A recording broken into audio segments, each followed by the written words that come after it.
Moment पे कहीं डर लगा कि यार ये क्या कर रहा हूं मैं? डर नहीं लगा, एक एक्साइटमेंट। जिन लोगों से मैं मिला उनका सोचने का तरीका अलग था, क्योंकि आम समाज की जो एक ढांचा होता है उसमें जिस तरह से सोचा जाता है वो वैसा नहीं था, तो जजमेंटल नहीं था। तो मुझे वो बहुत अच्छा लगा। अनुराग बासु, मैंने उसके साथ बर्फी की। बाहर से देख के लगता है पागल है क्या ये आदमी, क्या कह रहा है, कुछ कर रहा है, फिर छोड़ देता है, फिर कुछ करता है, फिर कुछ करता है। बट उसके दिमाग में वो इतना क्लियर है कि जब वो फिल्म टुकड़े टुकड़े में बन के इस दिन वो पूरी हो जाती है, उस दिन आपको समझ में आता है कि अरे ये क्या देखा। तो ये बड़ा मुश्किल है, मतलब acting is very serious business. देखिए, आप कुछ भी करते हैं, अल्टीमेटली हर इंसान जो आपका जो सबसे अच्छा, अगर आपकी लाइफ में सबसे अच्छा कुछ हो सकता है तो वो सिर्फ ये हो सकता है when you find your calling. जब मैं यहाँ जिस दिन पहली बार आया, मुझे एहसास हुआ कि मैंने इससे ज़्यादा खूबसूरत शहर देखा नहीं है। मुंबई इतना खूबसूरत लगा मुझे। उसकी वजह ये थी कि यहाँ हर इंसान जो है अपने घर से सुबह निकलता है ये सोच के, खुशी के साथ निकलता है। उसको लगता है कि जैसे आज मैं कुछ करूंगा। जब मुंबई आया था, ठीक है, काम नहीं था हमारे पास। लोग पूछते हैं कि भाई आपका स्ट्रगल का टाइम बहुत कैसा रहा, आपका बहुत काफी स्ट्रगल किया होगा। काफी क्या, हमने तो बहुत मजे किए हैं। मतलब स्ट्रगल से ज्यादा मजेदार कोई चीज थी नहीं। कि कार्ड पे लिखा हुआ था, भूतपूर्व दस्यु सम्राट मान सिंह। क्या बात। तो मैं बाल बच गया। हेलो, वेलकम फ्रेंड्स, मैं हूं पराग और इस समय मेरे साथ जो कलाकार मौजूद है, बहुत ही शानदार ज़हीन कलाकार। वो छोटी छोटी काम अपने किरदार पर करते हैं जो कि स्क्रीन पे इतना दिल को लुभा जाता है कि उसको देख के मज़ा आ जाता है। वो डायरेक्टर हैं, एक्टर हैं, स्क्रीन पे राइटर हैं। मैं बात कर रहा हूँ one and only Saurabh Shukla साहब की। सौरभ भाई, बहुत बहुत स्वागत है आपका। बहुत बहुत धन्यवाद, और इतनी तारीफ के लिए तो बहुत बहुत शुक्रिया। और एक सवाल ये कहते कहते मैं रुक गया, जो आपके इंट्रोडक्शन में था, कि जिनके घर में पिताजी संगीतकार हों, गायक हों, माताजी हिंदुस्तान की one of the first tabla player हो, वो आदमी सिंगर कैसे नहीं हुआ? ये तुमने सुना ही होगा, बड़ी पुरानी कहावत है कि घर की मुर्गी दाल बराबर।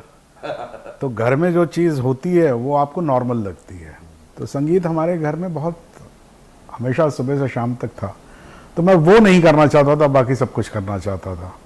तो उसके लिए मैंने पेंटिंग भी ट्राई की, उसके लिए मैंने क्रिकेट भी ट्राई किया, टेबल टेनिस भी ट्राई किया, और फिर फाइनली थिएटर में मुझे अपना रास्ता मिल गया।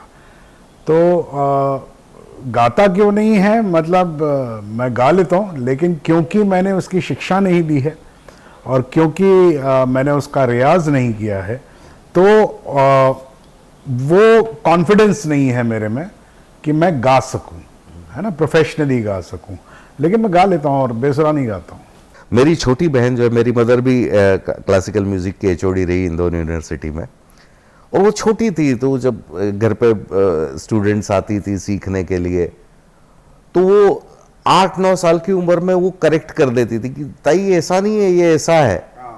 तो कानों के संस्कार तो आपके ऊपर है ही। वो रहते हैं, हाँ। लेकिन क्योंकि आपने टेक्निकली, मतलब मैंने उसे टेक्निकली सीखा नहीं, तो मैं ये तो नहीं बता पाऊंगा कि क्या है। लेकिन हाँ, सुर की समझ है, मुझे पता लग जाता है कि ये गलत सुर है या ये थोड़ा नीचे रह गया, थोड़ा ऊपर है क्या, उतना पता लग जाता है। और ऐसा कहते हैं कि एक्टिंग भी, जब अपन खासकर थिएटर के दिनों से आप देख रहे कि जिसको संगीत की समझ हो वो वादी संवादी करेक्ट पकड़ लेता है जब स्पीच में भी बात होती है। हाँ, बिल्कुल होता है।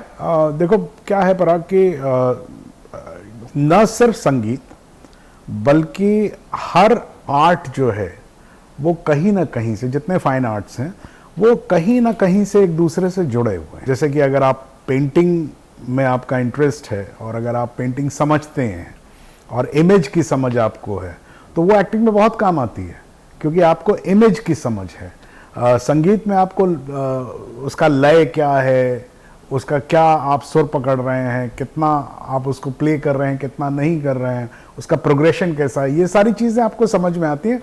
तो मैं तो हमेशा कहता हूँ कि भाई आप खाली एक्टर मत बनिए। जब लोग कहते हैं ना कि साहब मैं सिर्फ एक्टिंग करता हूँ, तो सिर्फ एक्टिंग तो कुछ होती नहीं है। तो आप सब कुछ करिए, बाकी सब कुछ करेंगे आप एक्टर खुद ही हो जाएंगे, ऐसा मेरा मानना है। और मतलब भरतनाट्य शास्त्र की माने तो उस डेफिनेशन से तो एक्टर को धर्म से लेके मासिक धर्म तक हर चीज का नॉलेज होना जरूर। मेरे ख्याल से ये एक्चुअली तो हर इंसान को होना चाहिए, अगर ऐसा हो जाए तो बड़ी इवॉल्व सी सोसाइटी हो जाएगी। लेकिन चलिए ठीक है, क्योंकि ऐसा होता नहीं है तो ठीक है, जो लोग करते हैं वो फिर थोड़े से स्पेशल माने जाते हैं। जब आपने ये तय किया कि अब मैं एक्टर बनना चाहता हूँ, दिल्ली की एक सुसंस्कृत मध्यम वर्ग से जब एक लड़का बोलता है कि यार मैं एक्टिंग करना चाहता हूँ, सो क्या रिएक्शन था? हालांकि कला का बैकग्राउंड था। तो कला का बैकग्राउंड था, बिल्कुल भी मनाही नहीं थी। मुझे बचपन से प्रोत्साहित किया गया। जो मेरे दोस्तों को, मेरी उम्र के जो मेरे साथ के जो बच्चे थे, जो मेरे दोस्त भी थे, उनके घर में शायद वो प्रोत्साहन नहीं मिला। वो कहा जाता था कि क्यों टाइम वेस्ट कर रहे हो भाई, गाना अगर गाते हैं आप तो क्यों टाइम वेस्ट कर रहे हो, या खेलते हो तो क्यों टाइम वेस्ट करो। पहले ये बहुत होता था। तो वो उस हिसाब से मुझे बहुत प्रोत्साहित किया जाता था।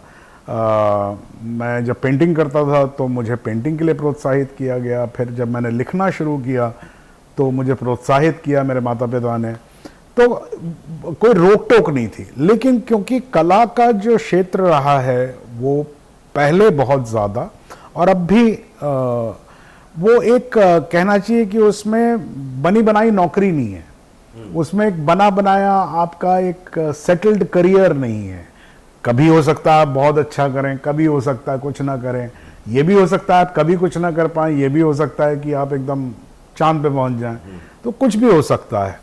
तो हर माँ बाप जो हैं, मध्यम वर्गीय परिवार के हर माँ बाप जो हैं, वो चाहते हैं कि उनका बच्चा एक मिनिमम लेवल पे मॉनेटरीली सेटलमेंट की तरफ बढ़ जाए। तो उसकी वजह से मुझे जो शिक्षा मिली वो कॉमर्स की थी। लेकिन मेरा मन लगता नहीं था उसमें, समझ में आता नहीं था कॉमर्स मुझे आज भी नहीं समझ में आता है। अगर आ जाता तो थोड़ा अच्छा हो जाता, तो थोड़े और ज़्यादा पैसे बना लेता हूँ। लेकिन वो हुआ नहीं। लेकिन कोई बात नहीं।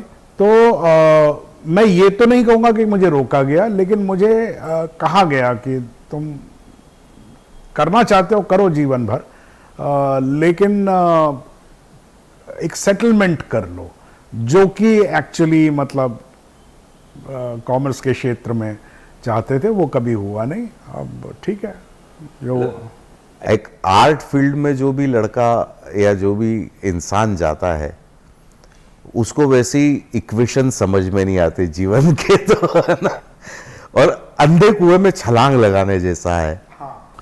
नहीं, ये बाहर से देखने में ऐसा लगता है कि आप अंधे कुएं में छलांग लगा रहे हैं। लेकिन देखिए, मैं अपनी फीलिंग बता सकता हूँ। जब मैंने थिएटर पहली बार देखा और जब करना शुरू किया मैंने थिएटर, और फिर मैं उस दुनिया में गया, उस सोसाइटी में गया जहाँ पर उस तरह के लोग थे जो लिटरेचर की बात करते थे, बड़े बड़े राइटर्स की बात की जाती थी, शेक्सपियर की बात होती थी, आर्थर मिलर की बात होती थी, है ना, मोहन राकेश की बात होती, बहुत सारे राइटर्स जो थे। तो ये सब मेरे लिए बहुत नया था। तो मुझे एक नई दुनिया दिखाई पड़ी। फिर जो उनका सोचने का तरीका था, इन लोगों का, जिन लोगों से मैं मिला, उनका सोचने का तरीका अलग था। जो कि आम समाज की जो एक ढांचा होता है, उसमें जिस तरह से सोचा जाता है, वो वैसा नहीं था। तो जजमेंटल नहीं था कि नहीं नहीं ये तो ऐसा होगा, ये तो ऐसा होगा, ऐसा नहीं था। तो मुझे वो बहुत अच्छा लगा। और मैं कला वाला तो मैं बहुत बाद में समझा कि भाई ये मैं कला में आ गया हूँ, ये मुझे बहुत बाद में पता लगा। मुझे वो जगह बहुत अच्छी लगती थी, मुझे वो लोग बहुत अच्छे लगते थे। तो मेरा मन होता था कि यार सुबह उठते ही जितनी जल्दी हो सके मैं वहाँ पहुँच जाऊँ, और रात को जब घर लौटना होता था तो मुझे लगता था कि यार थोड़ी देर और रुक जाऊँ। तो ये जो एक फीलिंग है, तो उसमें और क्या है, जो हमारा पढ़ाई लिखाई का सिस्टम है, जो कि हमारा एजुकेशन सिस्टम है, वो बड़ा रेजिमेंटेड सा है। उसमें पहले से तय होता है कि आपको ये पढ़ाया जाएगा, आप ऐसे पढ़ेंगे, ऐसे, है ना। तो वो हर बच्चा उससे होके गुजरता है और मेरे ख्याल से सबका एक रेजिस्टेंस होता है उसको लेके, सभी बच्चों का एक रेजिस्टेंस होता है, मेरा भी रेजिस्टेंस था। मुझे इसमें कमाल ये लगा कि मुझे बहुत सी नई बातें रोज सीखने को मिलती थी, लेकिन ये तय नहीं होता था कि वो आज ये है तो कल ये बताया जाएगा, ऐसा नहीं था। वो बातों बातों में बातें चलती जाती थी और वो मेरे ख्याल से बहुत मुझे हमेशा ऐसा लगा कि जब मैंने थिएटर शुरू किया तब मुझे ऐसा लगा कि मेरा रियल एजुकेशन जो है वो उस वक्त शुरू हुआ। क्या बहुत सही बात। और जैसा आप बोल रहे थे वो वहां से निकलने का मन नहीं कर, मुझे लगता है बहावलपुर महाराज ने वो मंडी हाउस में कुछ तो भी दबा के रखा है, वो बहुत एडिक्टिव प्लेस है, वो बहुत एडिक्टिव प्लेस है। एंड आई थिंक वो एडिक्टिव है उन लोगों की वजह से। वो कहते हैं ना कि आप कहीं जाते हैं, कहते हैं वो बड़ी खूबसूरत जगह है। जगह तो सभी खूबसूरत है, नेचर ने सब जगह खूबसूरती दी है, लेकिन जब आप कहते हैं कि किसी में बड़ा खूबसूरत शहर है वहां गए, तो वो शहर से ज्यादा आप उन लोगों की बात कर रहे होते हैं जिनसे आप मिले होते हैं। जैसे मैं तुम्हें बताऊं, मैं दिल्ली से आता हूं, मेरा बचपन दिल्ली में गुजरा। दिल्ली में बड़े मकान हैं, बड़ी सड़कें हैं, है ना। और मुंबई जो है वो कंजस्टेड है, जगह ज्यादा नहीं है, रोड्स पतली हैं, बारिश बहुत होती है। तो क्या होता है कि भाई आप पेंट कराइए और बरसात होती है 4 महीने, उसमें काई जम जाती है, तो जब वो सूखता है तो वो डार्क हो जाता है या उसमें पैचेस आ जाते हैं। तो देखने में तो ये शहर खूबसूरत नहीं है, लेकिन जब मैं यहाँ जिस दिन पहली बार आया, मुझे एहसास हुआ कि मैंने इससे ज़्यादा खूबसूरत शहर देखा नहीं है। मुंबई इतना खूबसूरत लगा मुझे। उसकी वजह ये थी कि यहाँ हर इंसान जो है अपने घर से सुबह निकलता है ये सोच के मतलब ऐसा नहीं कि डेस्परेशन में, एक खुशी के साथ निकलता है। उसको लगता है कि जैसे आज मैं कुछ करूँगा। जैसे हम सब लोग जो यहाँ बैठे हैं, उनके सबके मन में जब यहाँ आते हैं तो लगता है हम रोज़ यही काम करते हैं, लेकिन उसके बावजूद लगता है कि नहीं आज हम कुछ और करेंगे, हाँ कुछ बेहतर होगा, कुछ थोड़ा सा ऐड करूँगा मैं। तो वो एक जो फीलिंग है वो बहुत कमाल की है। मतलब मंडी हाउस की बात करूं तो कभी कभी मैं सोचता हूं मंडी हाउस के बारे में कि भगवान हो गया, या वो एक टाइगर होता था, साउथ इंडियन बातें करता था, ऐसे कई सारे किरदारों को मंडी हाउस ने समेटा हुआ था। वो क्या करते थे, जीने के लिए क्या करते थे, खाने के लिए, वो कुछ नहीं पता, लेकिन सालों साल वहां बने रहे वो। जी ये तो बात है। वो पराग मेरे ख्याल से वो शायद समय भी थोड़ा सा अलग था आज के समय से। मेरे ख्याल से आज मंडी हाउस में आप जाएंगे तो वैसा नहीं होगा। मैं थोड़ा इसलिए ऐसा कह रहा हूँ क्योंकि मैंने देखा है वो समय भी, ये समय भी। देखिए क्या है, उस समय जो दुनिया थी जिसकी हम बात कर रहे हैं, आज से 20-25 साल पहले की जो बात कर रहे हैं, पैसे का महत्व तो बहुत था, पैसे की ज़रूरत बहुत थी।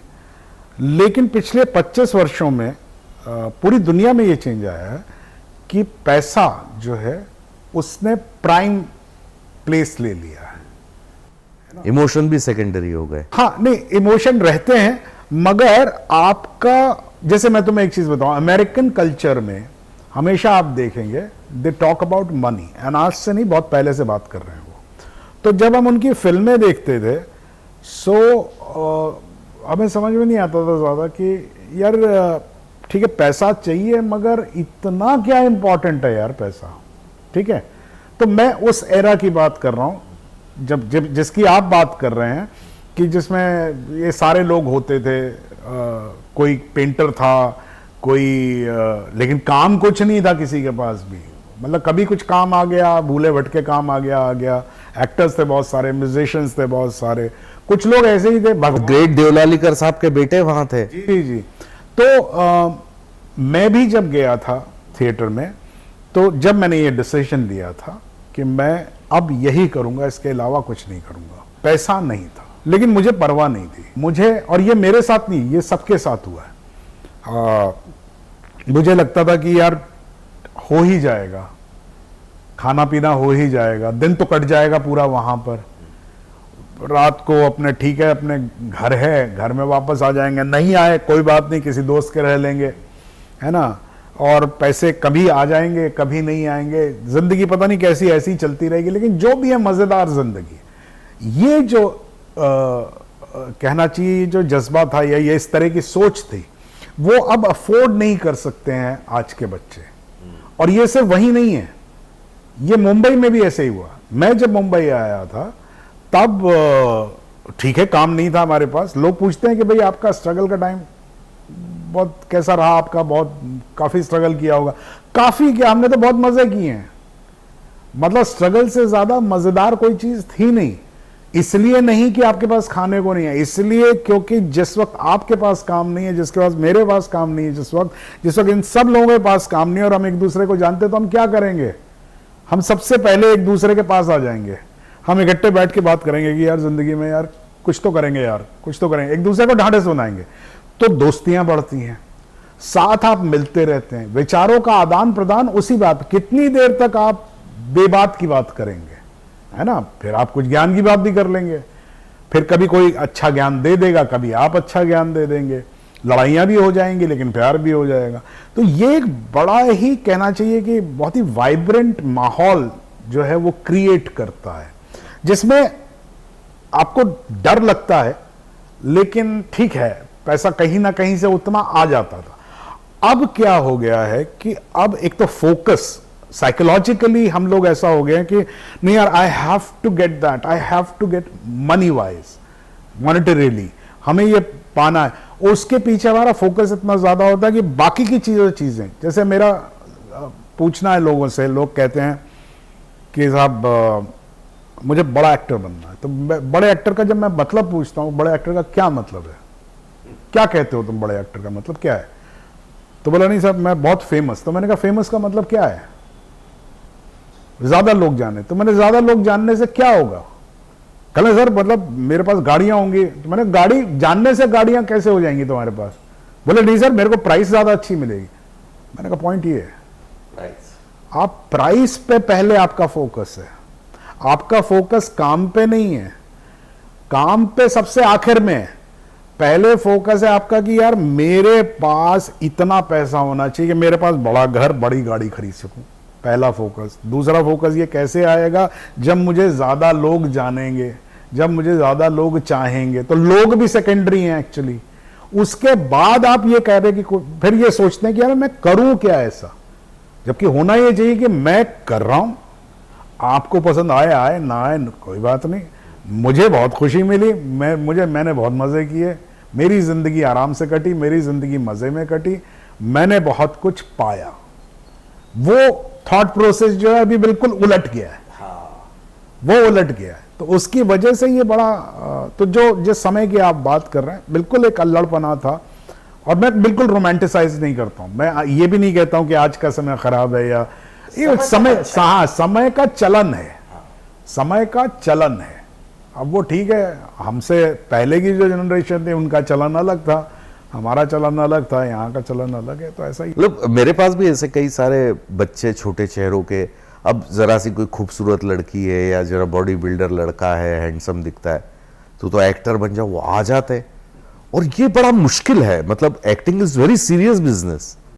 देखिए, आप कुछ भी करते हैं, अल्टीमेटली हर इंसान जो आपका जो सबसे अच्छा, अगर आपकी लाइफ में सबसे अच्छा कुछ हो सकता है तो वो सिर्फ ये हो सकता है when you find your calling.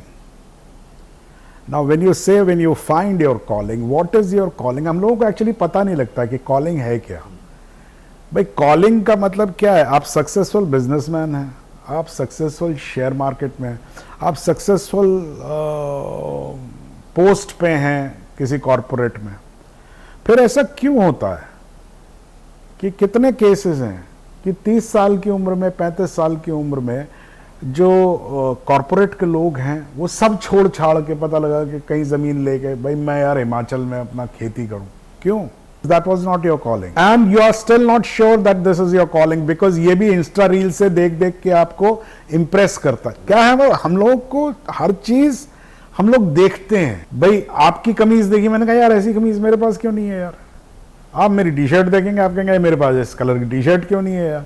तो इसमें क्या होता है कि हम लोग बहुत मुश्किल से ऐसा हो पाता है कि हम लोगों को एक्चुअल कॉलिंग मिल जाती है, कुछ लोगों को मिल जाती है। और वो कॉलिंग में ये होता है, कॉलिंग का फाइनली ये होता है कि यार कुछ भी मैटर नहीं करता है, ये है तो है, नहीं है तो नहीं है, लेकिन मैं जो ये मेरी कॉलिंग है, मुझे बस यही करना है, इसके अलावा और कुछ नहीं करना है। तो ये जो है अगर वो हो जाए लोगों के साथ तो अच्छा है, क्योंकि इस वक्त तो सभी से अगर आप पूछेंगे तो सभी को सक्सेसफुल होना है, which is in terms of money. मतलब अभी मैं पिछले दिनों एनएसडी गया था दिल्ली, और उस कॉरिडोर में आपकी भी फोटो लगी हुई है, सुरेखा जी की भी लगी, अलग अलग। और मुझे लगता है कि अब सौरभ शुक्ला सफल आदमी है, स्टार है, उनका फोटो जो है वो मार्केटिंग की तरह भी काम करता है कि यार ये भी यहां से निकले हैं रेपेट्री से। पर क्या उस दौर पे जब एक दिल्ली का लड़का तय करता है कि यार अब बम्बई जा रहा हूं, हालांकि आप बहुत लकी रहे हैं उस मामले में कि आपके पास तो काम ही काम था, मतलब, पर कहीं मोमेंट पे कहीं डर लगा कि यार ये क्या कर रहा हूं मैं? डर नहीं लगा, एक एक्साइटमेंट था। मैं डर नहीं कहूंगा उसको बिल्कुल भी, बल्कि एक एक्साइटमेंट है कि जैसे जैसे समझिए कि जब आप एडवेंचर पे जाते हैं या जब आप ट्रैक पे जाते हैं या आप घूमने जाते हैं जिसमें कोई प्लान नहीं है, जिसमें कोई आइटनरी नहीं है, उसमें ऐसा है कि भाई चलते हैं, कहाँ चलें, समंदर की तरफ चलें कि पहाड़ों की तरफ चलें? चलो पहाड़ों की तरफ चलते हैं। अच्छा पहाड़ों की तरफ तो किस तरफ, अरावली की तरफ चलें कि हिमालय की तरफ चलें? तो कहते चलते हैं भाई, देखते हैं अरावली, चलो, और आधे वाले रास्ते में बोला नहीं यार हिमालय की तरफ चल पड़ते हैं। सो एक जो सेंस ऑफ डिस्कवरी होती है उसके अंदर, जो एक एक्साइटमेंट होता है, अनसर्टेनिटी भी है लेकिन एक एक्साइटमेंट होता है कि यार आप उठे सुबह, अच्छा आज मैं कहाँ जाऊंगा, अच्छा आज मैं क्या देखूंगा, आज मैं क्या करूंगा, तो वो उस तरह का एक्साइटमेंट था, बिल्कुल भी डर नहीं था। क्योंकि देखिए क्या है, डर उसको हो जिसके पास कुछ हो। मेरे पास तो कुछ था ही नहीं, या मेरे पास या मेरे साथ के जितने लोग थे उनके पास क्या था? भाई नाटक करते थे, ठीक है नाटक कर रहे हैं, पैसे आते नहीं थे, पैसा खोने को है नहीं, तो इस शहर में नहीं खोए पैसा या चल के मुंबई में पैसा नहीं खोए, एक ही बात है, फर्क क्या पड़ता है? तो उस लिहाज से मैं कहूंगा कि बहुत एक्साइटमेंट था। अब मतलब रेपेट्री करते करते आपके पास 3 फिल्में थी काम करने को, मतलब दूरदर्शन के सीरियल अप्रूव्ड हो रखे थे, वो सब ढह भी गए थे, एक ही बार में ढह गए थे। वो ये किस्सा आपको मालूम है? ये पूरा किस्सा आपको बता देता हूँ। मैं रेपेट्री में था, तो उस वक्त मेरे पास 3 प्रोजेक्ट जो थे वो हुए मेरे। एक मुझे हनीफ कुरैशी करके पाकिस्तान के एक राइटर हैं, इंटरनेशनल अंग्रेजी के राइटर हैं, उनकी एक सीरीज जो थी चैनल 4 बना रहा था, चैनल 4 बना रहा था या बीबीसी बना रहा था, शायद बीबीसी बना रहा था, बुद्धा ऑफ सबर्बिया। तो उसके लिए मुझे यहाँ पर मेरा ऑडिशन हुआ और डायरेक्टर जो था वो यहीं था, and director was very happy and he said कि आप पूछा उसने कि what is currently you are doing, so I said that I work in a repertory company. So he said, but will you leave the job? I said, I mean, you tell me. He said, because for 3 years you have to come to England. तो 3 साल के मुझे लिए England जाना था। तो मैं तो बहुत 7वें आसमान में, मैंने कहा चलो यार इंग्लैंड चलेंगे, वहीं पर अब सॉर्टेड है, नई दुनिया देखेंगे, एक नई जगह, नई दुनिया देखेंगे। उसी वक्त बर्टोलुची एक फिल्म बना रहे थे, बहुत बड़ी फिल्म थी, बुद्धा लिटिल बुद्धा, बुद्धा सबर्बिया तो ये थी और लिटिल बुद्धा वो बना रहे थे। तो उसमें भी एक कैरेक्टर के लिए इनिशियली मेरा सिलेक्शन हो गया था। तो मुझे तो लग रहा था मैं तो बर्टोलुची जैसे बड़े डायरेक्टर के साथ भी काम करने वाला। उसी वक्त दूरदर्शन के 4 सीरियल जो थे वो मेरे नाम पे पास हो गए थे। तो मुझे तो ऐसा था कि भाई इधर हाथ डालूं तो सोना, उधर हाथ डालूं तो सोना, सब जगह। तो लेकिन वो कहावत सही होती है कि 5 उंगलियां जब घी में होता है तो सर कढ़ाई में होता है। तो उस वक्त में मेरी मुलाकात शेखर से हुई। शेखर जो थे वो दिल्ली आए हुए थे और रेपेट्री आए थे, क्योंकि सीमा बिस्वास जो थी वो मेन लीड कर रही थी। तो रेपेट्री वालों को बुलाया गया, तो वो मुझे देखते रहे। तो बोले नामा पूछा, फिर बोले कि क्या कर रहे हो तुम अगले आने वाले 3-4 महीने में? तो मैं इससे पहले मैं बोलूं, बज्जू भाई जो हमारे रेपेटरी चीफ थे, वो बोले अरे ये कहाँ यहाँ रहने वाला है, ये तो इंग्लैंड जा रहा है, फिर ये बर्टोलुची की फिल्म कर रहा है, फिर इसके 4 सीरियल पास हैं, इसके पास तो समय ही नहीं है।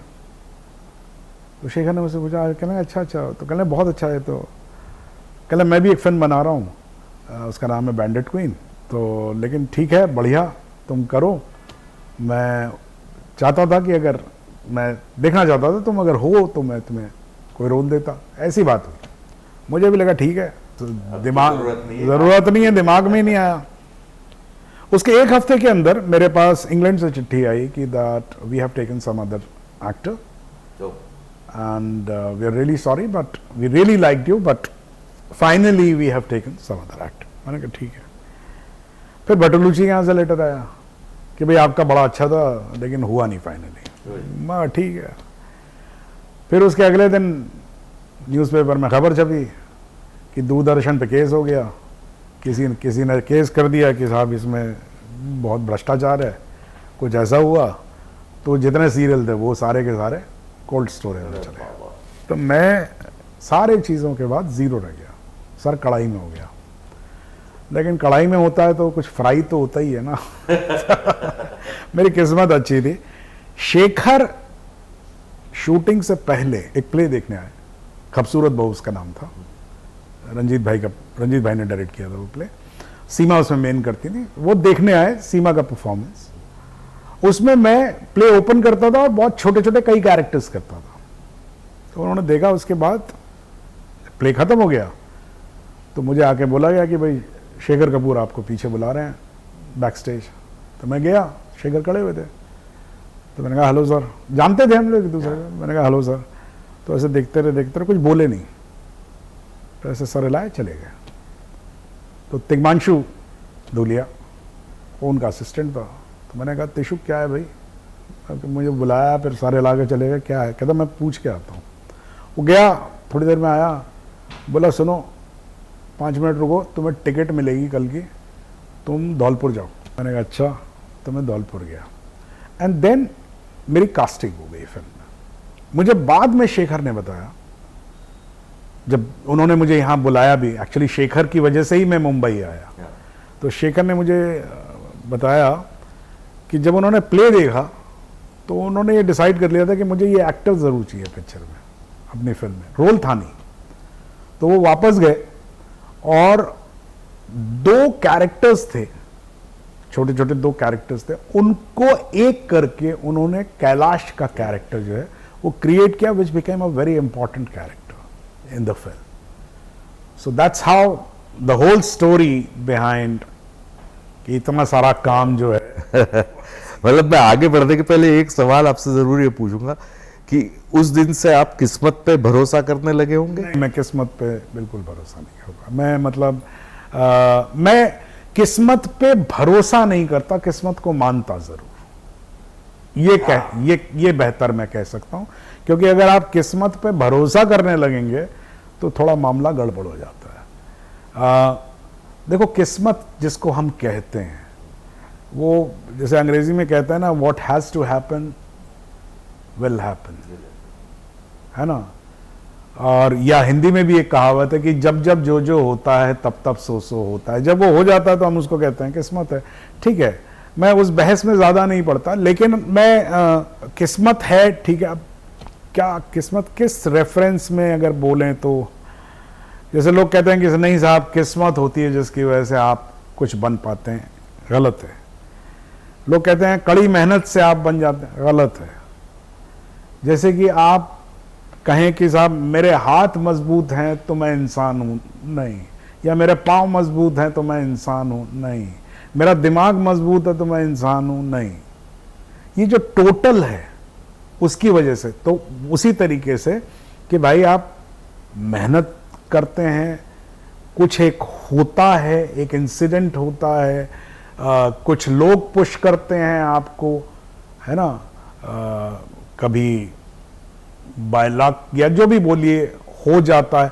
It's a mix of everything rather than just one thing. तो मुझे लगता है मौर्य पुरुष ने बड़ी कमाल की लाइन लिखी है, वो एक ही कि डेस्टिनी लीड्स। हाँ, हाँ, उन्होंने लिखा तो है डेस्टिनी लीड्स। मैं करेक्ट है, डेस्टिनी हम लोगों को पता वैसे कब लगती है, यहाँ जब हो जाती है। तो ये तो उसी तरह की थोड़ी सी बात हो गई, इंसान की ये आदत होती है। मैंने तो पहले ही कहा था मैं तो पहले ही कह रहा था। तो मेरे ख्याल से डेस्टिनी वगैरह का जो कॉन्सेप्ट है वो थोड़ा ऐसा ही है कि जब हो जाता है, भाई अगर आपको डेस्टिनी इतना ही मालूम है तो पहले बता दो। जिसके नाम पे लोग ज्योतिषी लोग बहुत पैसे वैसे ले लेते हैं, लेकिन वो होता है कि नहीं होता है मालूम नहीं। मतलब दिल्ली में जब थिएटर करते रहते हैं हम लोग, या तो हमको एक वैलिडेशन चाहिए होता कि तू निकल ले यार भाई, करेक्ट है। ऐसा हुआ आपके साथ कभी? निकलने मतलब मुंबई नहीं, मुंबई का कभी ख्याल नहीं आया। I think it was too overwhelming for me and I never thought about it. It was, I never even tried it.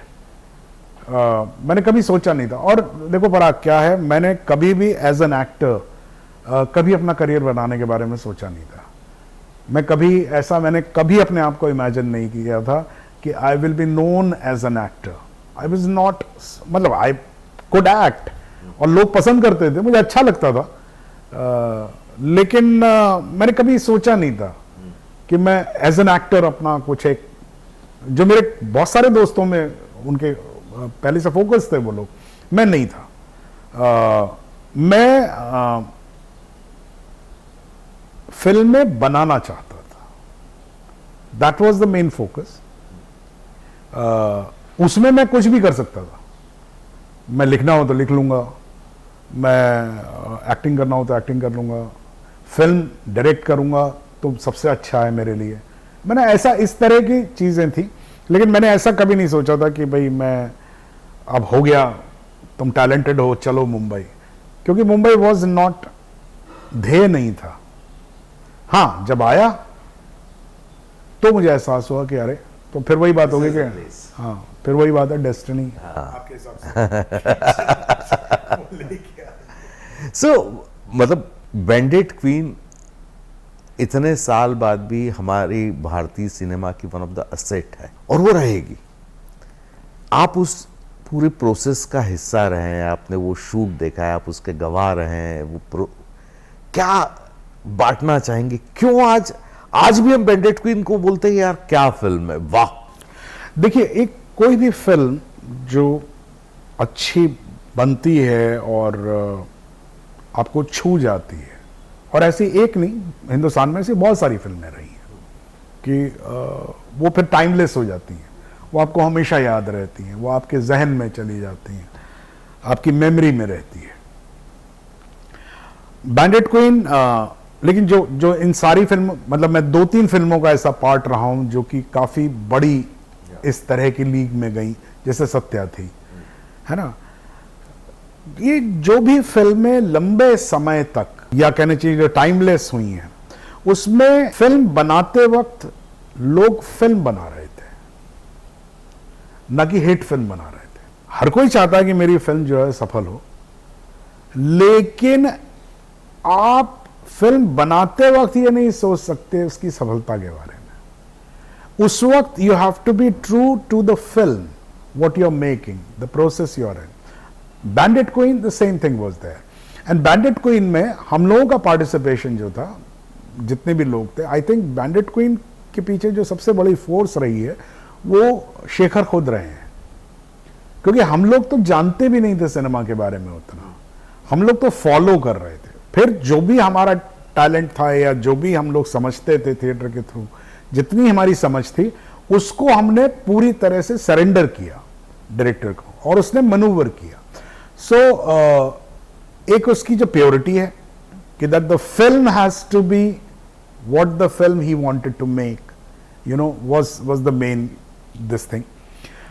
Process wise बड़ा इंटरेस्टिंग है, ये थोड़ा टेक्निकल है। तो फिल्म बनाने के बड़े सारे तरीके होते हैं। कुछ फिल्में बनाई जाती हैं मेटिकुलसली, जिसमें जैसा लिख के, जैसा लिखा आपने वैसा ही शूट किया, वैसा ही एक्ट किया, वही बोला, वही एडिट किया और फाइनल फिल्म आई। वो एक तरीका, तो थोड़ा सेफ तरीका लगता है क्योंकि सब कुछ पहले से तय है। कुछ फिल्में फिल्म बनते वक्त अपने आप को ढूंढती हैं, कुछ प्रोसेस ऐसे होते हैं। तो उसमें मैंने ज्यादातर जिन फिल्मों में काम किया वो उसी तरह के प्रोसेस में रही, स्टार्टिंग फ्रॉम बैंडिट क्वीन। तो शेखर जो थे, मैं आपको यहां जरा सा समय लूंगा आपसे।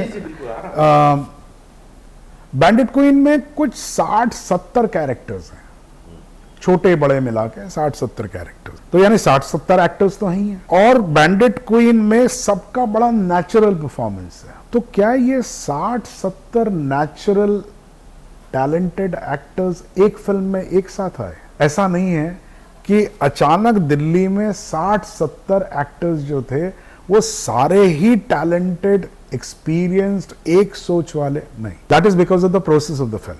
Now I will tell you what was the process of the film. The process of the film was, हम सब लोगों को स्क्रिप्ट नहीं मिली थी। सीमा के पास स्क्रिप्ट थी, निर्मल के पास स्क्रिप्ट थी, मे बी मनोज के पास स्क्रिप्ट थी, मगर हम लोगों के पास, मेरे पास नहीं थी स्क्रिप्ट। बहुत सभी लोगों के पास स्क्रिप्ट नहीं थी।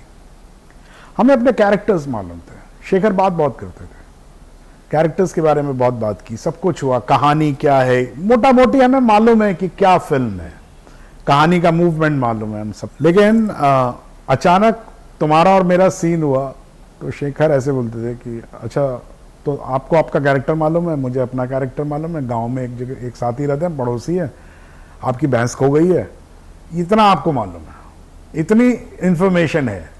तो बोले कि देखो एक काम करना, इस सीन, बोले क्या, कौन सा सीन कर रहे हैं? कहले मैं बताता हूँ, एक काम करो, तुम लोग वहाँ से चल के आओ और चलते चलते यहाँ से वहाँ तक जाना है तुम्हें, और क्या बात करोगे? अरे क्या बात करेंगे मतलब? तो कहले नहीं मतलब कुछ तो बात, भाई पड़ोसी हो, कुछ तो बात करोगे। तो हमने कहा अच्छा इम्प्रोवाइज करना है। तो फिर अचानक ये मेरे साथ हुआ था, अचानक शेखर ने बोला था मुझे, कहले देख सौरभ, जब तू इधर आएगा ना, ये गली से जब ऐसे मुड़ेगा तो वहाँ पर कहना कि मैं फूलन को लेकर मान सिंह के पास जा रहा हूँ, यहाँ पर बोल देना, ये बात यहाँ बोल देना, हाँ बाकी अपनी बात करो। तो हमने कहा ठीक है सर, हम ज़रा रिहर्स कर लेते हैं। तो हमने अभी शुरू ही किया कि भाई क्या बोले यार। तो शेखर इतना बोलता था, नहीं शूट करते हैं, एंड शूटिंग शुरू हो जाती थी। अब शूटिंग शुरू हो गई है, कैमरा चल पड़ा है, तो आपने कुछ कहना शुरू किया, मैंने उसके जवाब में कुछ कहना शुरू किया। अभी हमें मालूम ही नहीं कि हम बात करने क्या वाले हैं, लेकिन फिर एक दूसरे को सुनना शुरू किया कि अच्छा ये क्या कह रहे हैं, तो इसका जवाब तो ये होना चाहिए, तो ये जवाब देना। तो ऐसे एक तो बहुत नेचुरल, बिल्कुल अनप्रिपेयर्ड वो प्रोसेस उसमें फॉलो किया गया। और उसमें जहां पर इंफॉर्मेशन की जरूरत है, जिस इंफॉर्मेशन जिसके बारे में सीन है, वो उसने टर्न पे मुझे बोला हुआ है कि यहां पर बोल देना। तो अब मैं जब टर्न आ रहा है तो मुझे मालूम है, आपको नहीं मालूम है, तो मैं बोलो सुने फूलन जो है ना, वो कल तू बोल रहा था कि फूलन को लेके खेत में आना, मैं नहीं आऊंगा कल, क्योंकि फूलन को लेके, और कब तक वहां पर वो आ गए, मैं मान सिंह के पास जा रहा हूं, कहते कहते मैं आगे बढ़ गया। ठीक है। Now Shekhar knew the script, he knew what is important in that scene, वो उसको एनहांस कर रहे थे। ऐसा नहीं कि सारी फिल्म ऐसी शूट हुई है, कुछ फिल्में बाकायदा पूरे डायलॉग्स के साथ भी शूट हुई हैं, लेकिन ये प्रोसेस बहुत फॉलो किया गया। सो इसकी वजह से क्या है, बहुत ही कैंडिड परफॉर्मेंसेस हैं, बहुत ही इंपल्सिव, अनप्लैन्ड, रॉ परफॉर्मेंसेस जो है। तो बैंडिट क्वीन आप दोबारा देखिए, वो छोटा सा कैरेक्टर भी तो आता है तो आपको लगता है तो उसी गांव का है।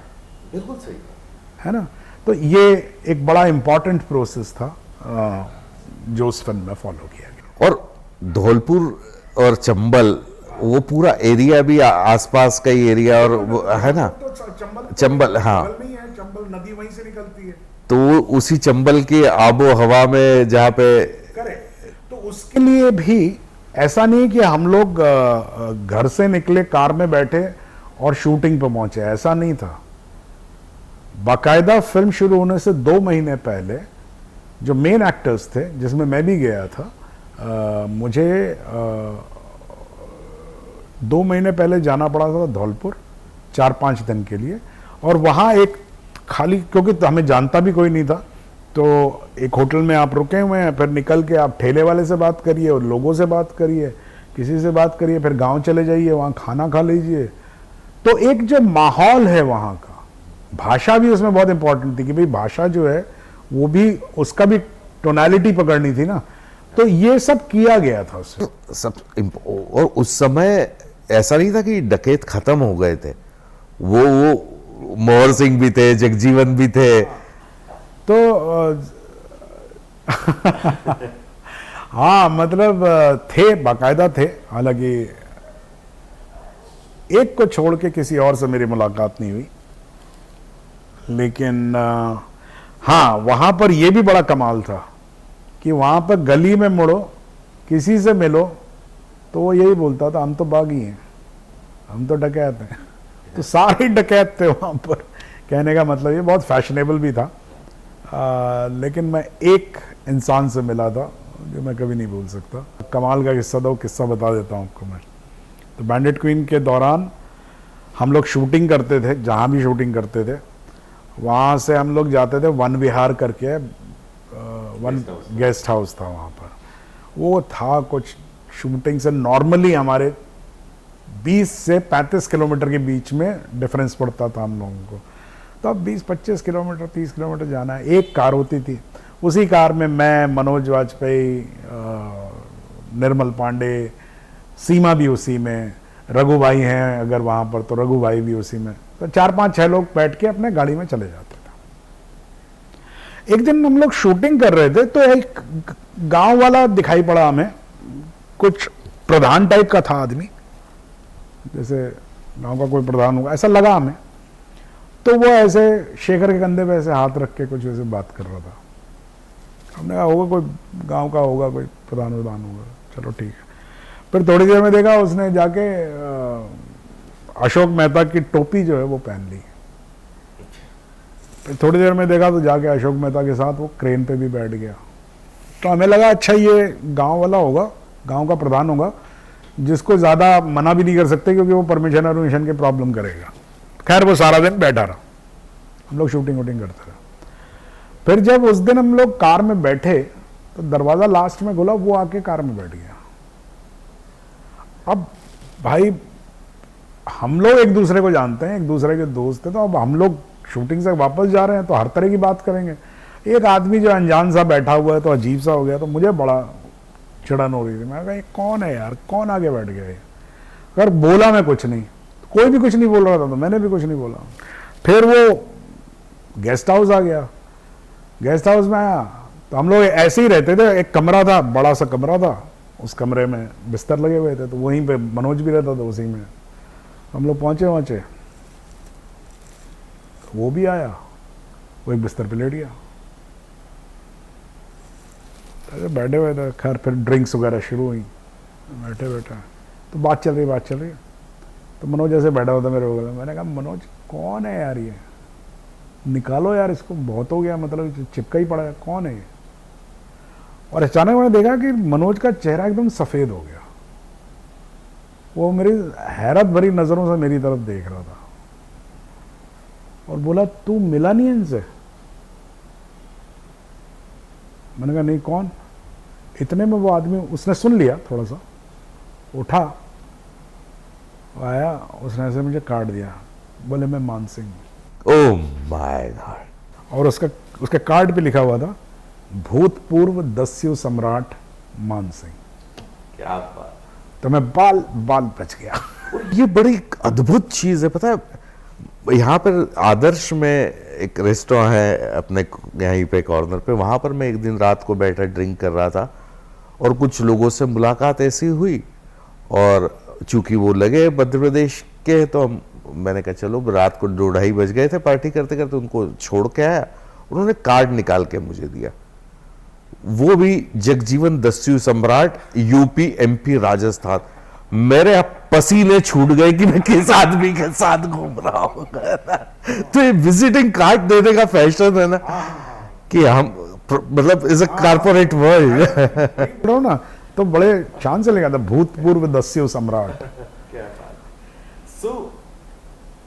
ये पूरा जो प्रोसेस चल रहा था, गर्मी, चंबल की गर्मी, पूरा बाहर का शूट, इसमें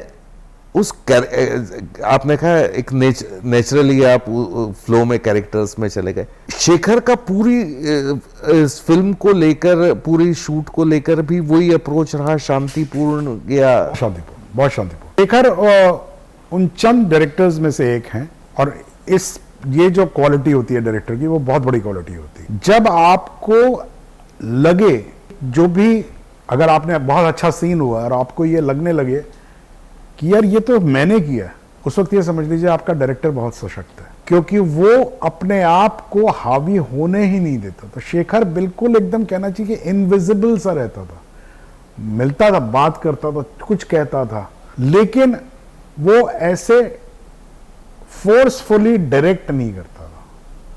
वो सिर्फ कहता था कि तुझे क्या लगता है, ऐसा होना चाहिए क्या?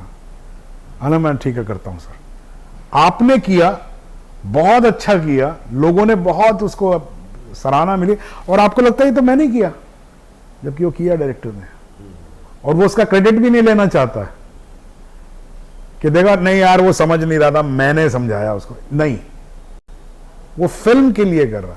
तो बहुत अच्छा, बहुत ही कमाल का उनका वो था। और जबकि शेखर जिस परिवेश से आते हैं, दिल्ली में थे वो, और अच्छे खासे परिवार से, देव साहब के, हाँ देव साहब और गोल्डी साहब के तो वो रिलेशन में ही हैं, और फिर लंदन में रहे, अंग्रेजी पढ़े, बाद में उन्होंने अंग्रेजी फिल्में बनाई। लेकिन वो आदमी जिस वक्त धौलपुर में था, वो पूरी तरह से, क्योंकि he used to admire that world, so पूरी तरह से उसमें घुस सका। तो वो बहुत कमाल का था। बैंडेड क्वीन देखो, निर्मल भाई को देखो। निर्मल भाई, मेरी आखिरी मुलाकात नेशनल स्कूल ऑफ ड्रामा के वो नीम के पेड़ के नीचे बाहर हुई थी, जब वो अपनी फिल्म के गाने सुना रही थी, इस रात की सुबह नहीं शायद, और इट वाज सो चार्मिंग और सो हैप्पी कि मेरी फिल्म का गाना रिलीज हुआ है। क्या पर्सनालिटी थी।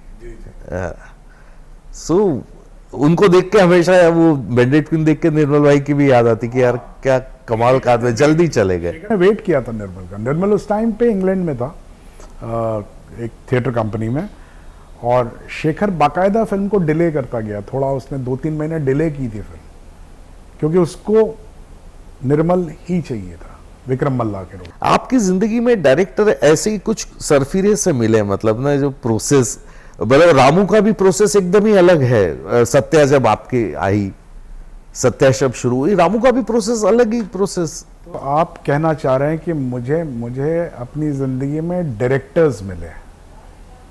नहीं, क्योंकि यही डायरेक्टर्स होते हैं। सरफिरे असल में वो होते हैं जिनको लगता है कि वो डायरेक्टर है। There is a thing called directing, and there is a thing called acting like a director.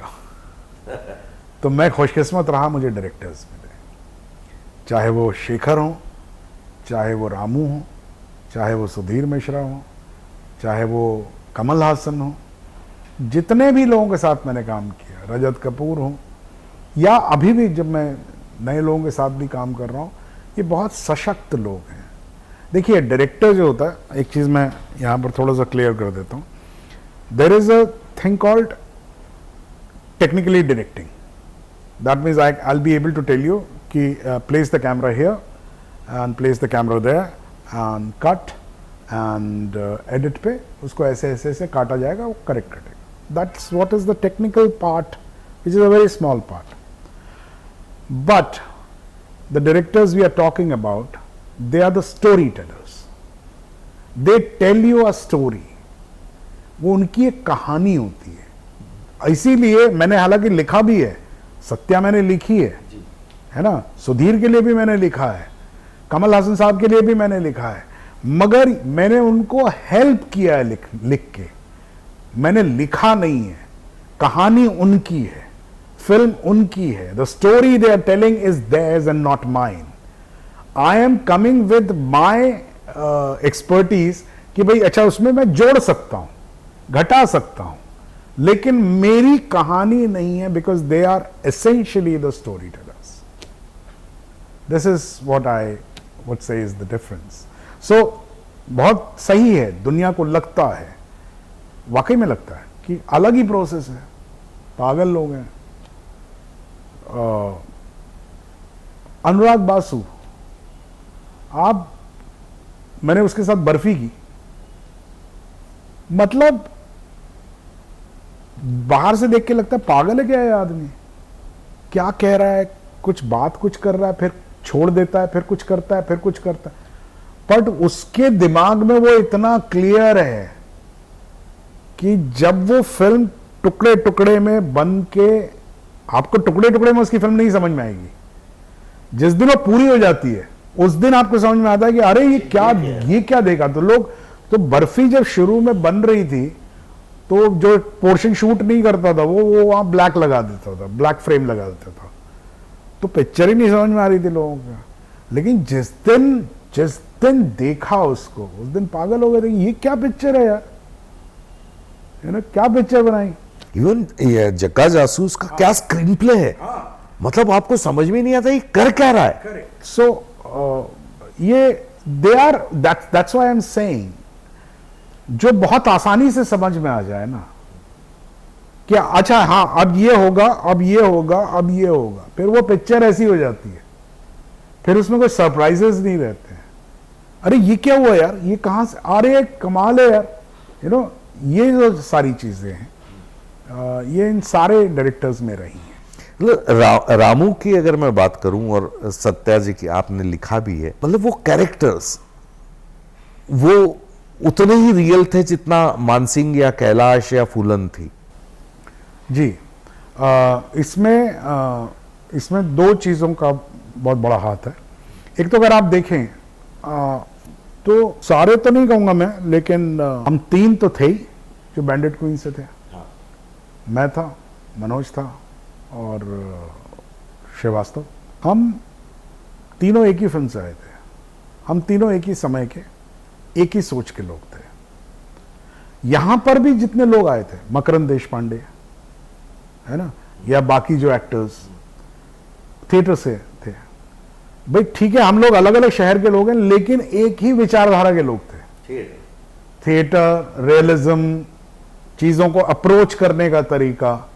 Should I be more concern about what I am wearing, और should I be more concern about my psyche, that is the difference. So हम एक ही तरह के लोग थे. तो जो चॉइसेस ऑफ जो चॉइसेस बनी परफॉर्मेंस में, वो एक्टर्स की वजह से हुआ. ठीक है, लिखने वाला कौन था? लिखने वाला सौरभ शुक्ला था और अनुराग कश्यप था. तो भाई ये लोग भी उसी समय के, उसी तरीके से सोचने, लिखाई में भी वही तरीका था.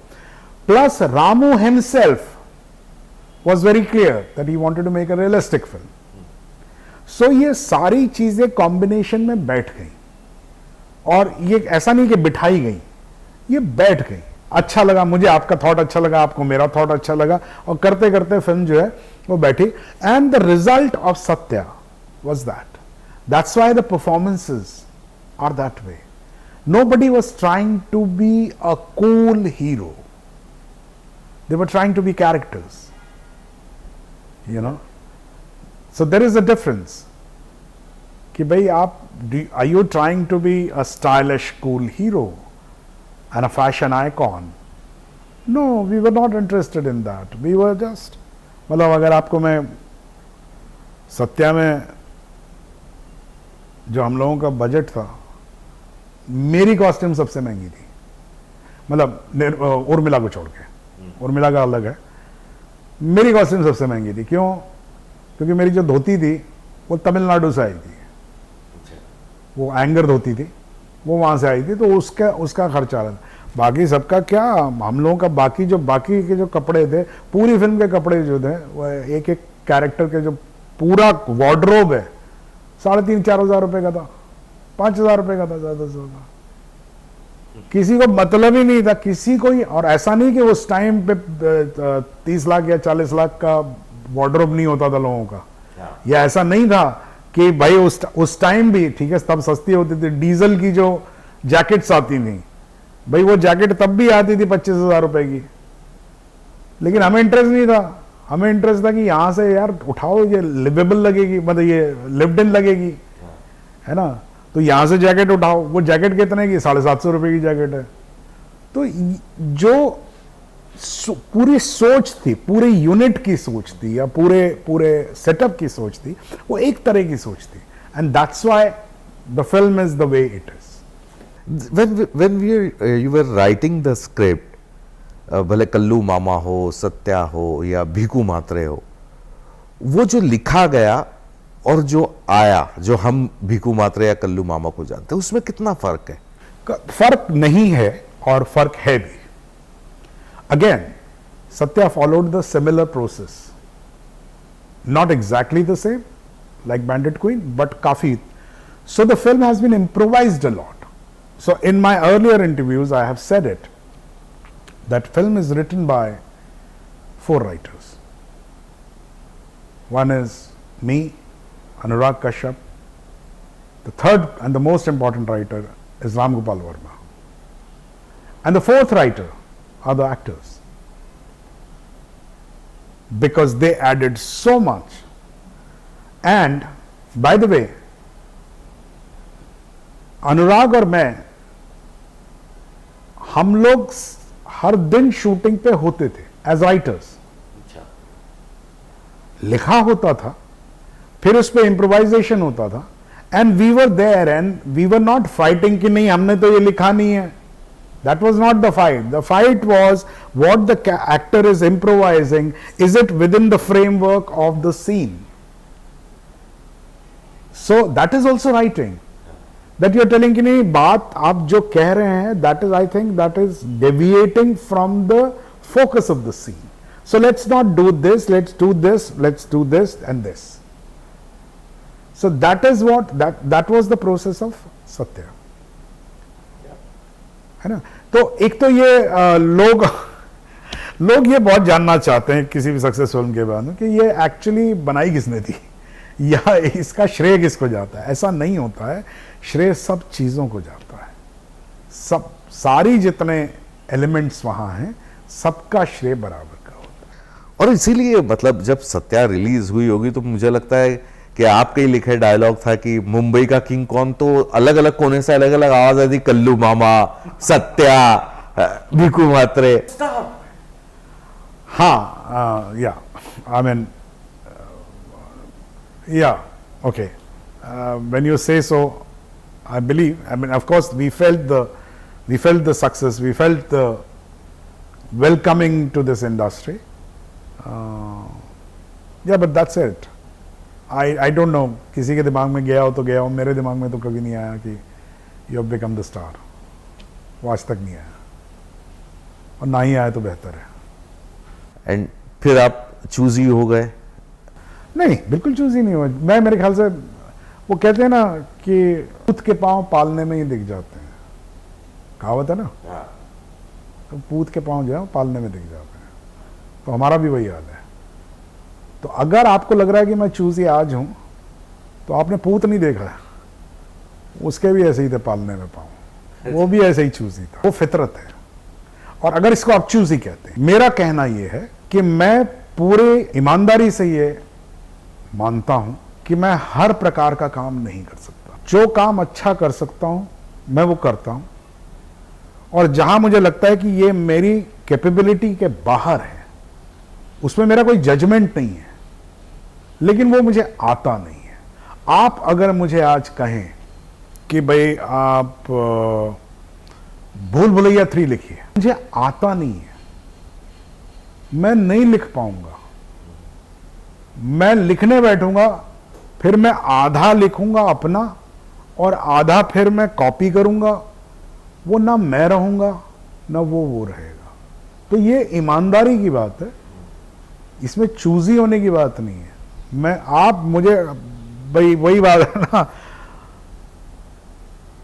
कि आप सुई को बोलो कि भाई पेड़ काटने का काम कर दे, सही। या आरी को बोलो कि भाई तू कपड़ा काटने का काम कर दे, तो दोनों ही गलत है ना।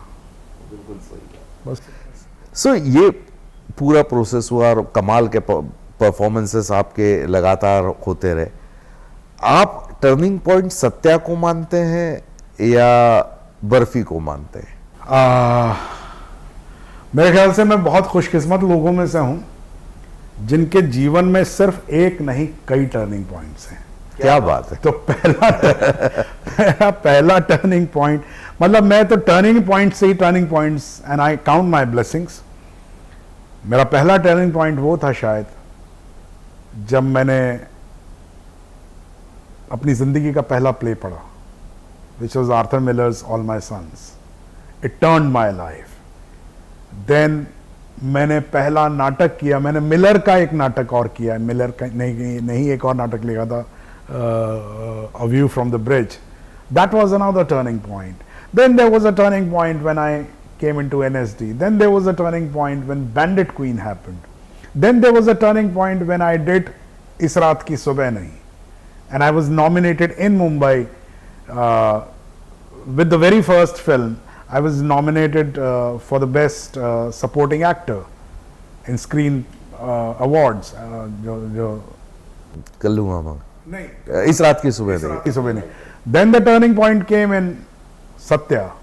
Then the turning point came again after a long gap in Barfi. So there are many turning points. I mean, it will be wrong to say that this changed my whole life. I think my life is too complex to be changed by one turn. Because आप उस चीज के, जैसे आप बात कर रहे थे थोड़ी देर पे, आप उस मंजिल की तलाश में नहीं हो, आप रास्ते का सुख ले रहे हो। सुख तो ले रहा हूं, इतना तो बता सकता हूं, पता नहीं रास्ते का ले रहा हूं कि मंजिल का, या आप लोग जाने। क्योंकि जो बात वही है, तैरते हुए इंसान से उसके बारे में पूछेंगे, उसको नहीं पता होता है कि वो कहाँ तैर रहा है, बड़ी नदी में तैर रहा है कि समंदर में तैर रहा है, वो तैर रहा है। तो मैं तो तैर रहा हूं। अभी वो किस चीज का मजा ले रहा हूं मैं, मतलब मजे ले रहा हूं, रास्ते के मजे हैं, मंजिल के भी मजे होते हैं भाई, छोटी छोटी मंजिलें आती रहती हैं, अच्छे सब चीजों के मजे। जितना काम हम आपका देखते आए हैं अभी तक, आप जैसे मैंने इंट्रोडक्शन में भी कहा था, एक बहुत उस कैरेक्टर के हल्के हल्के नुएंसेस पे आप बहुत काम करते हो। ये प्रोसेस एज एन एक्टर आप कैसे तय करते हो? एक आपके पास स्क्रिप्ट आई, आपका कैरेक्टर आया, आपका क्या तरीका होता है? पहली बात ये, मेरा जो मानना है कि जब मेरे पास कोई कैरेक्टर आता है तो मैं उसको समझने की कोशिश कम करता हूं, मतलब उसको समझने की कोशिश नहीं करता हूं। ऐसा नहीं होता कि मतलब ये कोई एक बाहरी कैरेक्टर है जिसको मैं समझने की कोशिश करता हूं। मैं कोशिश करता हूं ये जानने की कि यार ये जो कैरेक्टर कर रहा है, ये पार्ट्स मेरी लाइफ में हैं क्या, ऐसा ऐसा मैंने किया है क्या, या नहीं भी किया है तो ऐसा ख्याल रहा है कि मैं ऐसा करूं। तो उससे मुझे उसकी साइकोलॉजी समझ में आती है कि उसकी साइकोलॉजी है क्या उस कैरेक्टर की, है ना। वो character, where is he coming from, where is the character coming from, उसको समझना, उसको समझने से मुझे अपनी जिंदगी के बारे में भी थोड़ा समझने को मिलता है।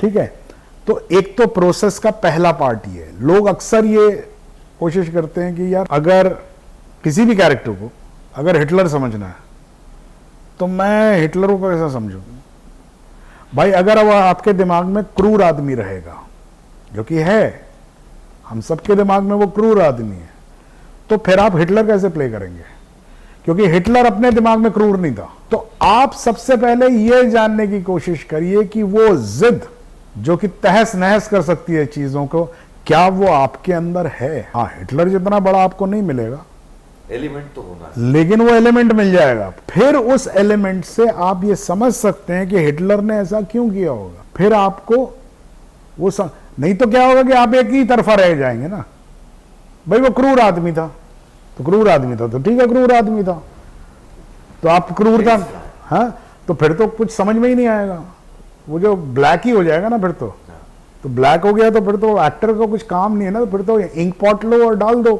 काला कर दो पूरा। उसको समझना, तो तभी पॉसिबल है ना जब आप उसके पॉइंट ऑफ व्यू से भी उसको समझ सकें। उसका एक्ट तो जो उसने किया वो तो दिखाई पड़ रहा है ना भाई, वो तो सारी दुनिया के सामने है, लेकिन उसके दिमाग में भी तो कुछ रहा होगा ना। वो थोड़ी ना रात को सोता होगा ये सोच के कि मैं दुनिया का सबसे क्रूर दानव राक्षस आदमी हूं, ये थोड़ी ना सोच के सोता होगा। वो तो सोच के सोता होगा कि मुझसे अच्छा इंसान नहीं है। Doing good for Germany. ये मूर्ख लोग समझ नहीं रहे हैं मैं दुनिया का कितना बड़ा भला करना चाहता हूं, यही सोच के सोता होगा ना। वो ख्याल कैसे आता होगा उसको? क्या ऐसा आप भी करते हैं? हाँ, आप भी। क्या बात, मतलब वो जैसे जॉली एलएलबी का वो जज है, वो बीच में। तो जॉली एलएलबी का जज की हम बात करें तो पहले सीन में वो राजपाल जो कि बमन ने किया था कैरेक्टर, जो कि फिल्म के हिसाब से वो करप्ट है, हालांकि वो करप्ट नहीं है, उनका काम है। तो उनसे जज बोल देता है, कहता जी आप थोड़े, अगर आपके साड़ू साहब है ना वो बिल्डर जो है, उनसे कुछ बात करा के कुछ एक फ्लैट में थोड़े दाम अगर थोड़े कम करवा, उससे फेवर मांग रहा है। लेकिन जब बात आती है न्याय की, जो कि उसका काम है सुंदरलाल त्रिपाठी का, वो उससे धोखा नहीं कर सकता। जैसे कि बड़ी कमाल होता है ये आपने सुना भी होगा, आप मिले भी होंगे ऐसे लोगों, मैं भी ऐसे ही हूं वैसे बाय द वे। आप मेरे बहुत अच्छे दोस्त हो सकते हैं, हम लोग रोज खाना खा सकते हैं साथ में, रोज हम लोग ड्रिंक कर सकते हैं, रोज दोस्ती की बातें कर सकते हैं, दुनिया भर की बातें कर सकते हैं, लेकिन जिस वक्त फिल्म बनानी होगी उस वक्त जरूरी नहीं है कि दोस्ती की वजह से मैं आपको फिल्म दे पाऊंगा। वो कैरेक्टर की जो डिमांड है या उसकी जो वो है, तो वो अपने आप ही वो होगा। तो आप अपने काम से दंगा नहीं दे सकते। पर ये सौरभ भाई, ये वो नहीं होता क्या कि ये उस स्ट्रगल के दौर में भी उम्मीद होती, कई हम स्टार्स की बात सुनते हैं, देव साहब और गुरुदत्त ने कहा था कि यार मैं डायरेक्टर बनूंगा तो तेरे को कास्ट करूंगा, और बोलता है मैं प्रोड्यूसर बनूंगा तो मैं तुमको डायरेक्शन दूंगा। तो ऐसे में एक उम्मीद तो होती है ना कि जब जरूर होती है, और ऐसी उम्मीदें ज्यादातर वर्क भी कर जाती हैं, लेकिन किस बात पे वर्क करती हैं? वो वर्क इस बात पे करती हैं कि देखो, जब हम लोग, जब जैसे कि आपने देव साहब और गुरुदत्त साहब के बारे में बोला, वो लोग साथ थे, दोस्त थे, दोस्त थे। कैसे दोस्त थे? दोस्त कैसे बनते हैं हम लोग?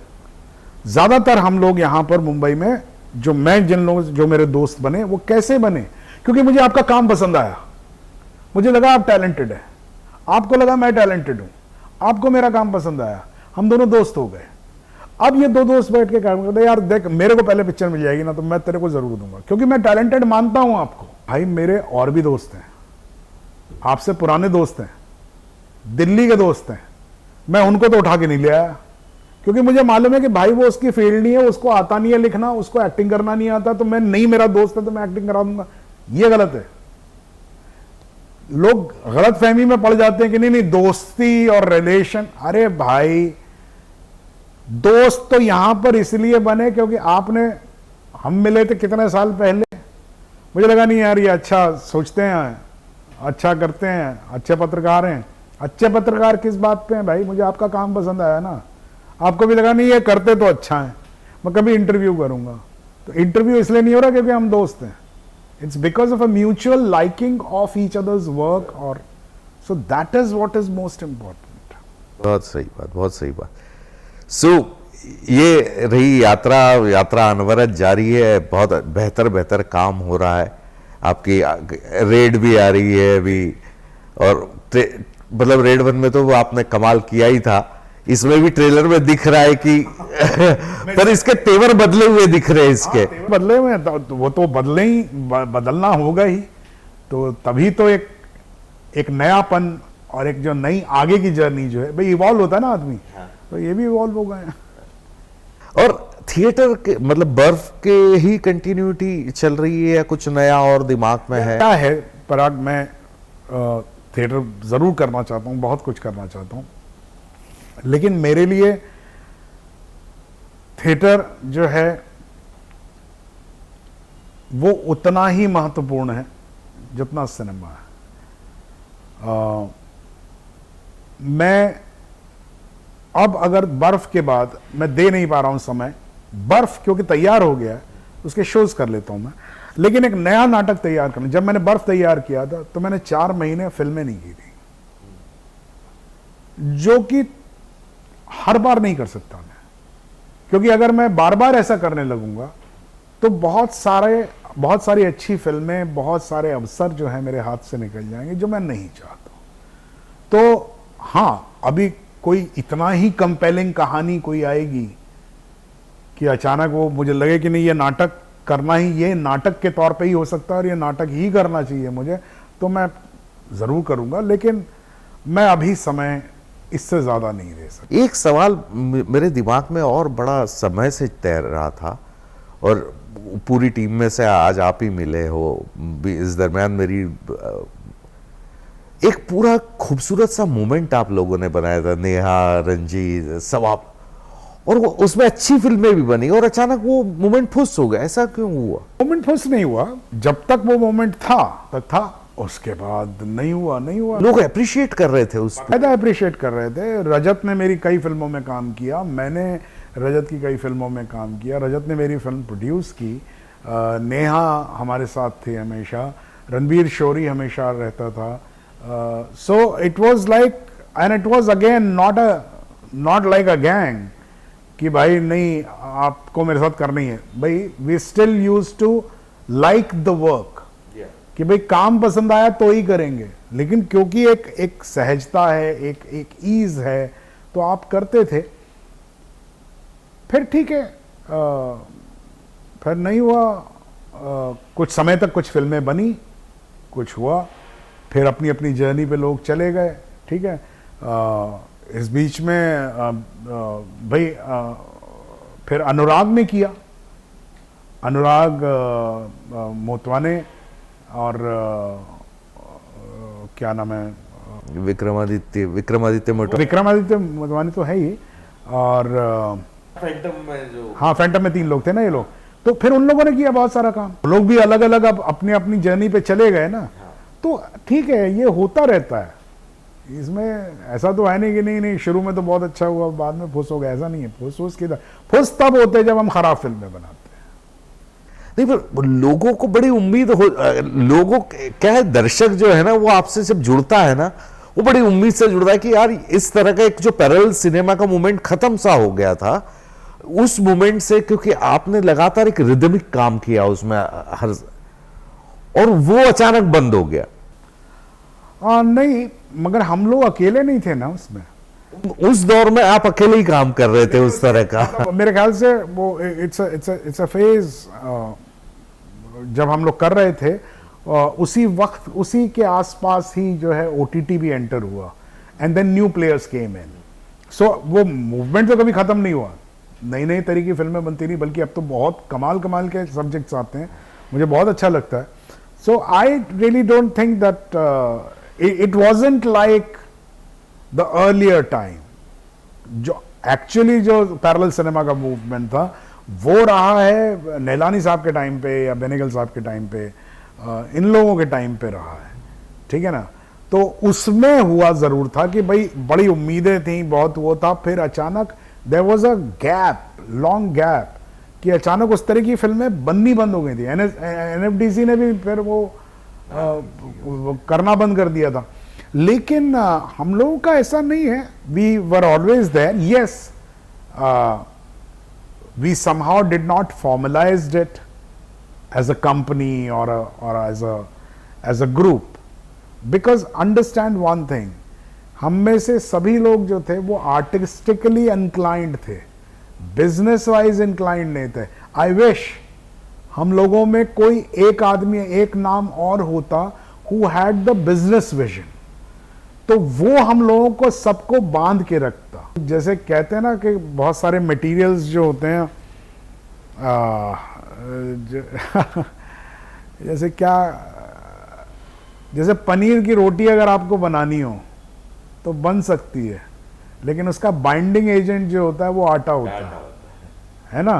पनीर ही पनीर होगा तो उसकी रोटी कभी नहीं बनेगी, डालोगे वो टूट जाएगी। तो सारे आर्टिस्टिकली इंक्लाइंड थे, एक कोई बिजनेस इंक्लाइंड होता जिसके पास बिजनेस का विजन होता, तो I think that it would have worked. So चलते चलते क्या कहेंगे आपके चाहने वालों से, क्योंकि मतलब जितने मीम्स कल्लू मामा के नहीं बने उतने जैस साहब के बने।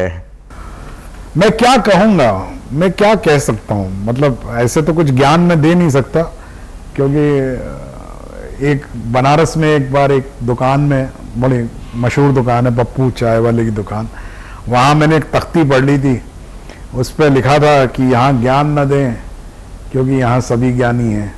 तो उसके बाद से मुझसे ज्ञान निकलता नहीं है मेरे मुंह से, जब जो पूछा जाता है मैं वो बोल देता हूँ।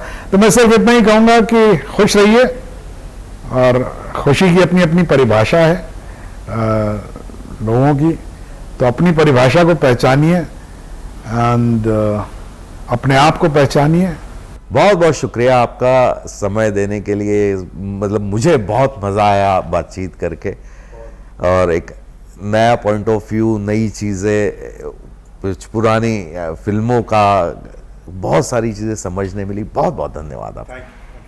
Thank you. हाय, मैं हूं सौरभ शुक्ला, और देखिए मुझे पॉडकास्ट विद पराग में।